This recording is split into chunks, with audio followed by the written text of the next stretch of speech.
Plugins. What are plugins and why should we use them?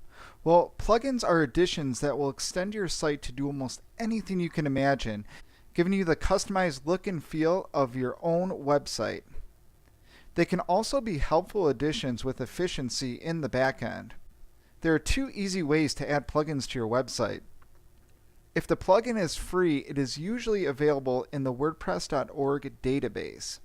Otherwise, if you do purchase a plugin from a third party, the other option is to manually upload these either through the WordPress platform or via FTP.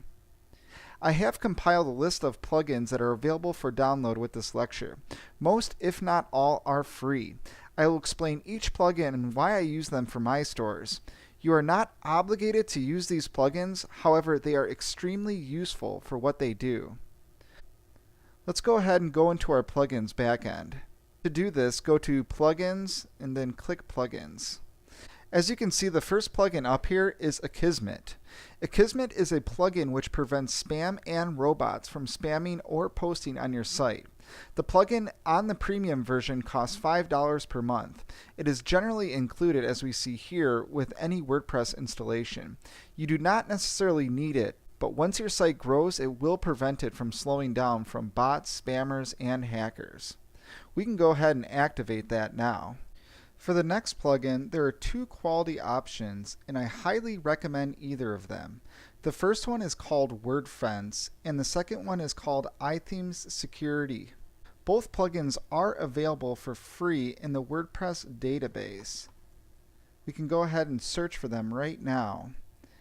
And as we see here, WordFence comes up as number 1. Over the past year, I have noticed a significant increase in spam and attacking attempts on all of my websites and many of my client websites. These attacks can range from automated login attempts to server spam attempts that try and slow down your server.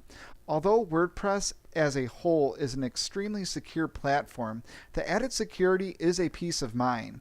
Some added features do include cell phone sign-in, which permanently secures your website from brute force hacks, two-step authentication method as used by many banks, and also file scanning to avoid corrupted files and files that could contain viruses and malware. As we see here, there's a little pop-up box that requests you to add your email and start the tour. We won't go into all the details on this plugin, so we're going to go ahead and close that right now. If you notice, some plugins will actually create their own tab in the menu bar right here, as we can see with the Fusion slider and WordFence that we just installed. Other plugins might be nested under Tools or Settings. It's a good thing to keep in mind if you do install a plugin and are not able to find it right away. The next plugin that we are going to install is extremely useful for retaining your website's speed and server speed. It's called WP Super Cache. We'll go ahead and search for that and click Enter. And as you can see, it's the first one that pops up right here. This plugin generates static HTML files from your dynamic WordPress blog.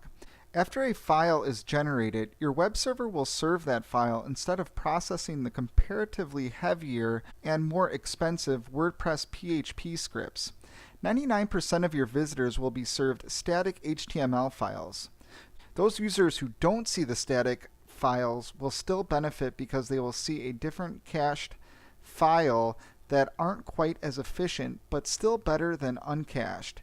This plugin will help your server cope with the front-end appearance on dig.com or other social networking sites. After you install WP Super Cache, you'll notice a little notification at the top that allows you to go to the plugin admin page and enable caching. We're not going to go ahead and do this right now. However, before you launch your store, I would recommend turning caching on. Another plugin I did want to install before we move on is actually an SEO plugin. SEO stands for Search Engine Optimization, which basically means that the data you enter into your website will be translated for the search engines to display. Although SEO has lost its popularity in the past few years, it is still recommended to follow the basic SEO protocols for your website. The plugin we are going to install is called WordPress SEO, and it's actually by Yoast. If we search for this, we'll see it comes up in the first box right here. Let's go ahead and install that. Now, there are plenty of good SEO plugins to use for your website. You can also choose All-in-One SEO Pack, Platinum SEO Pack, and many more. However, for this demo, we will use WordPress SEO by Yoast. They all perform nearly the same amount of functions, thus allowing to optimize your website. These will be the basic plugins right now to get you started with your store. You can always add additional plugins at any time. I attached resources where you can find helpful plugins for your store. Keep in mind, the free plugins are usually basic compared to the paid plugins, which are more advanced and offer additional features and support. Also, I do want you to be careful with plugins overlapping each other. Some plugins can cause PHP scripts to overlap and crash your server. Now, that is usually highly unlikely. It's often the case with plugins that are outdated or are not compatible with your current version of WordPress. For more e-commerce resources, including guides, tutorials, and walkthroughs, visit actionecommerce.com. That's actionecommerce.com.